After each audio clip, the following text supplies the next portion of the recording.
You're back for more sci-fi here on BuzzChomp. I'm Dan Salem. Today we're going to talk time travel. Time travel in TV shows, time travel in movies, time travel in general. What does it mean? How does it work?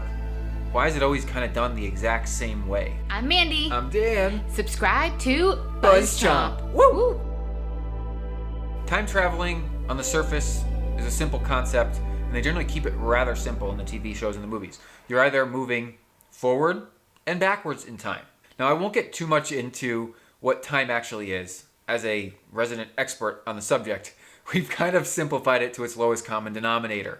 And you either go back or forward, and if you change something in the back, it affects the forward.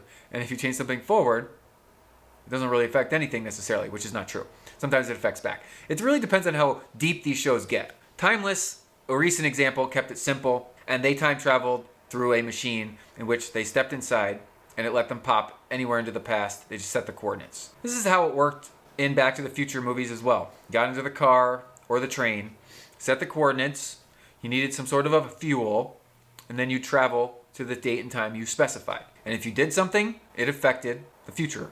Now, most of these shows don't get into the fact that if you went into the future, it would affect the past, because time's linked. And it's probably because it's too hard for people to wrap their brains around. It's also very difficult for people to imagine how you could possibly time travel without using a device. But there's nothing to say that you actually need a device to travel. But everything kind of uses a machine, a conduit to allow you to take you into the past. Now, what these shows tend to ignore is the fact that all time's kind of just stacked on top of each other in a given space. So if you stand still, you are standing in space.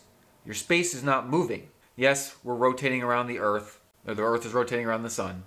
And yes, the sun is rotating in the galaxy. And yes, the galaxy is rotating. Everything in the universe is technically moving. Yet, our local spatial spot is like the same as it's been in the past, and it will be in the future. Because if we're rotating and we're rotating, we've been in this exact point before, and we've been in the other thing. So that means we've been here in the past, we will be here again in the future. That means this space is constant. So the time is all on top of each other in the constant space. So you can move here or here. If you do something here along the line, it will affect down here. So that's how the past and the future can affect one another. We only ever live in the present. This is the also part of the time travel paradox that's kind of often ignored in shows. You live in the present. Your present reality is your present. Just because you went to the past, it's still your present. If you go to the future, it's still your present. You're never in the past or the future. You're always present. I like to make the statement that time, quote, doesn't exist. And that's kind of what these shows are all perpetuating. When you time travel, there is no, quote, time. You are affecting a memory or a future happenstance.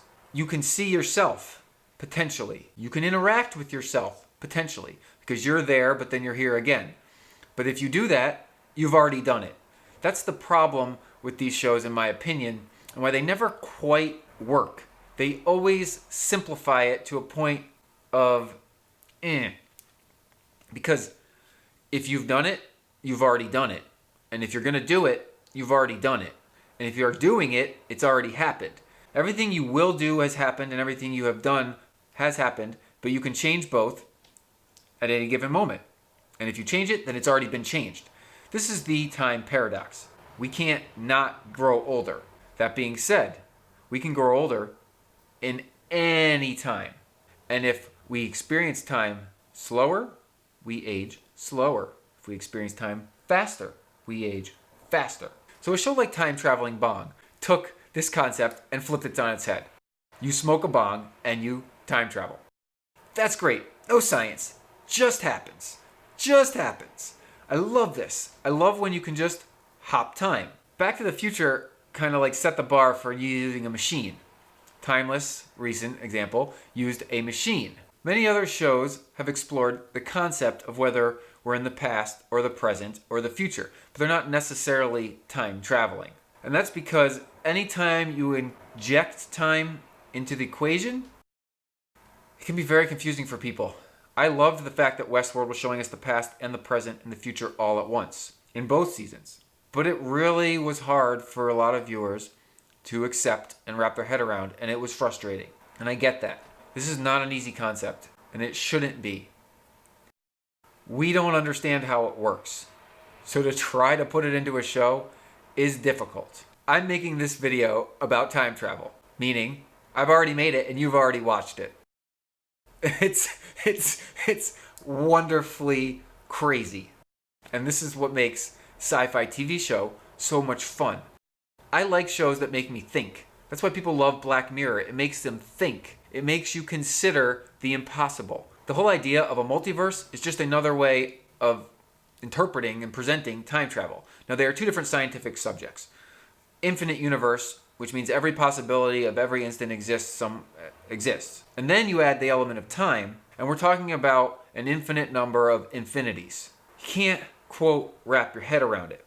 So like Counterpart, two universe, didn't truly delve into time. Yet, when the universe is split in half, that was when time became important, because you had two different things happening to the same person in two different places. So there were two different people with two different life experiences, all coming back to the same point in time where they began. You can't ignore time when you're talking about science, because us as humans live within time as matter creatures. You can't remove us from the time equation. And I don't think a show has ever been able to remove time, because it's always dealing with humans. Rick and Morty did a pretty good job of removing time, and because it's a cartoon, it can really do whatever the hell it wants. What I'd like to see from time travel going forward in TV and movies is kind of flipping it on its head. Why do we need a device to time travel? Why can't an individual who is living in time just put themselves mentally wherever they want to be? It's not that far-fetched, because we mentally control our world. We create our own reality. So if this person is able to create their own reality and be in a single space, they can put themselves anywhere in time.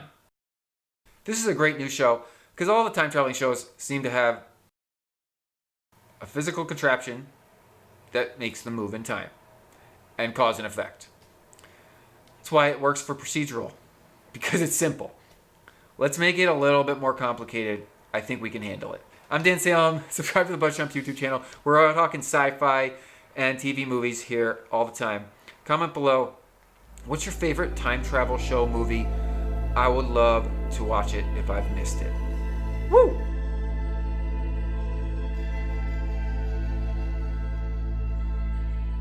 Thanks for watching BuzzChomp. Subscribe and share. Subscribe and share. Subscribe and Share.